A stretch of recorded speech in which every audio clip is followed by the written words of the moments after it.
Hi ka muna sa vlog ko. Wow, cute nito. Ay!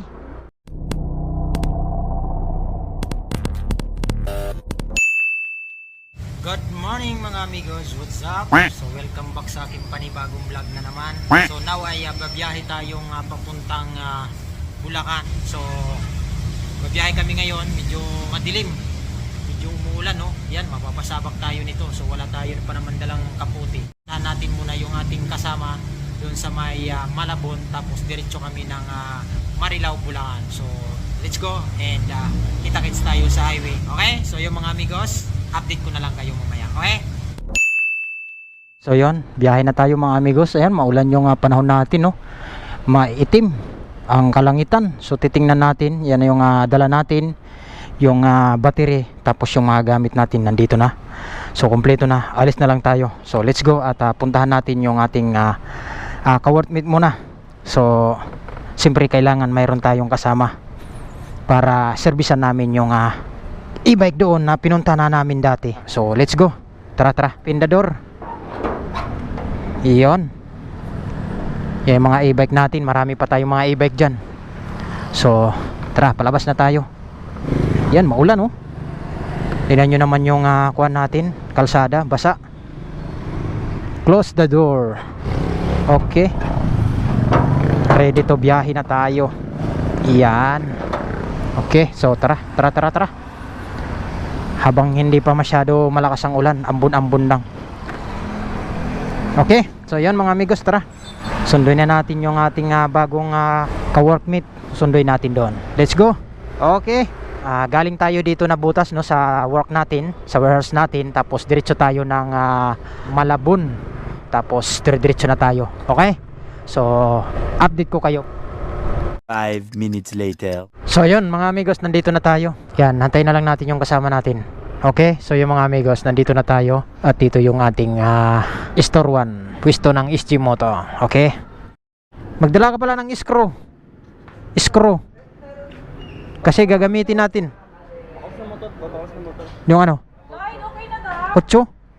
Magbabaklas ka muna. 8.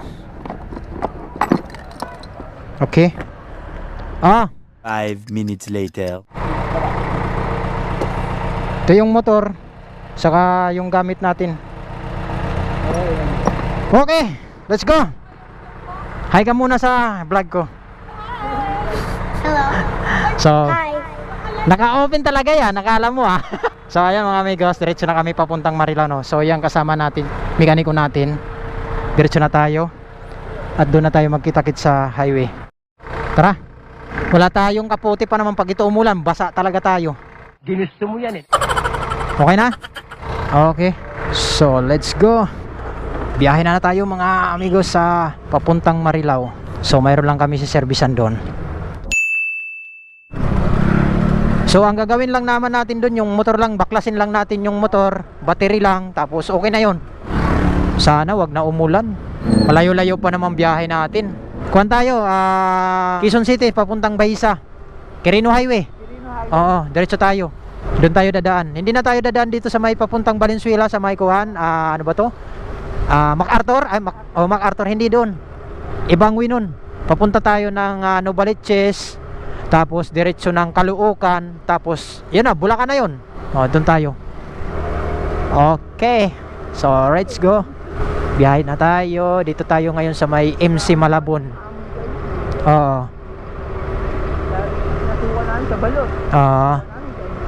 Okay, karamihan naman Chinese eh. Pressure Mall.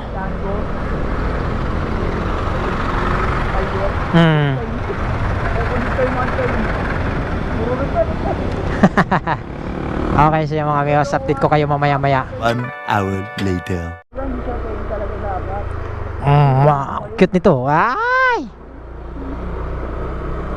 Natandaan ko pa rin yung daan eh. Natandaan ko pa.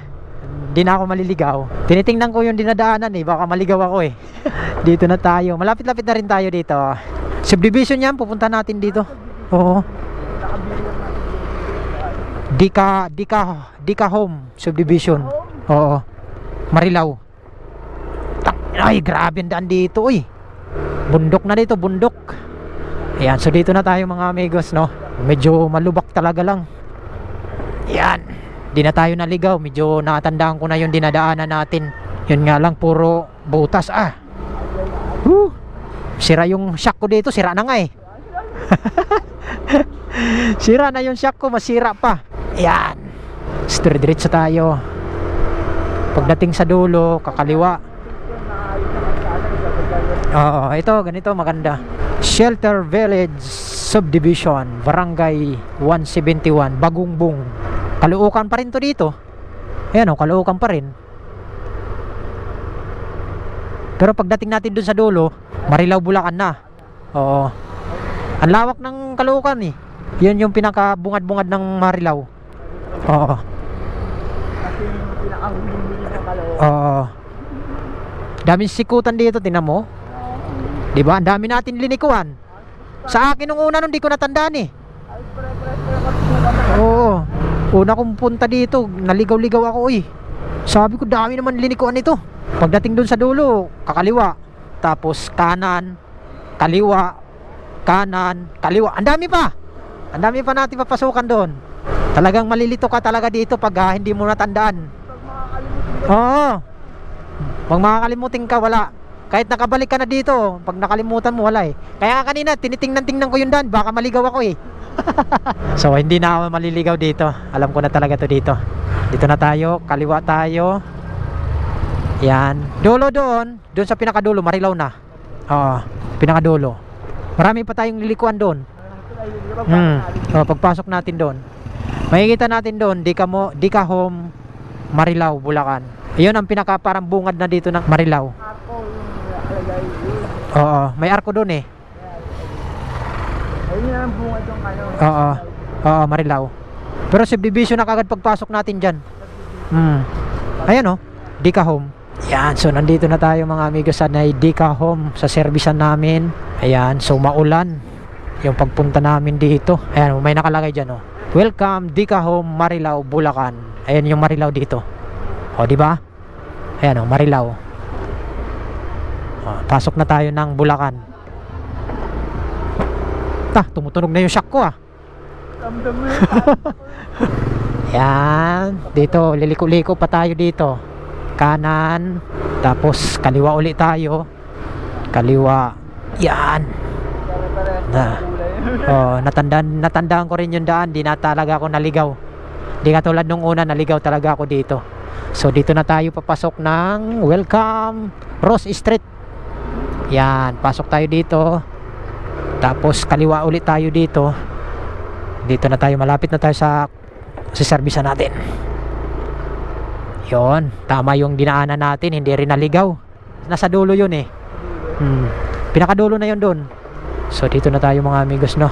Maulan yung pagpunta natin dito. Okay, so yung mga amigos, nandito na tayo, no. Dito sa kaliwa. Yan, ayan yung e-bike ko. Dito unit. Okay. Nakarating din sa wakas. Pagod sa biyahe. Okay, so ito yung ating e-bike mga amigos, no. Yan yung ating papalitan, yung battery, tapos yung motor lang. So yun lang, no. Katok lang muna tayo. Yes ma'am, bumalik kami ma'am. Okay, so andito na si ma'am. So yun mga amigos, dito na tayo. At kasama natin yung ating workmate. Hello. Yeah, ayusin na namin to. A few minutes later. So yung mga amigos, natanggal ko na yung battery, no. So ito yung papalit natin, 25 ampere. Ayan, babaklasin lang natin to. Tapos yung motor, binaklas na yung motor, baklas na natin yung motor dito. Ayun yung motor, baklasin natin para matanggal. Okay. Okay, so yung mga amigos, nakalas na namin yung motor ng e-bike, no, ito. Yan, tapos ipapalit na yung isa doon. Yan. So kapit lang namin yung isang motor dun sa ilalim. Tapos yung itong battery natin, palitan din natin ito kasi lumobo. Ayan, ipapalit natin yung 25 ampere. So yun lang naman ang problema niya. So tatry natin yan mamaya kung okay na. Ito yung mga aparato niya, yung controller, tapos yung mga wire niya nandyan, okay naman. So yun, try natin mamaya. Pag okay na, nakabit na natin yung motor, tapos napalitan natin yung battery. So subukan natin mamaya. Yun yung luma nating motor ng e-bike na to na unit, Tito unit. So ayun, okay.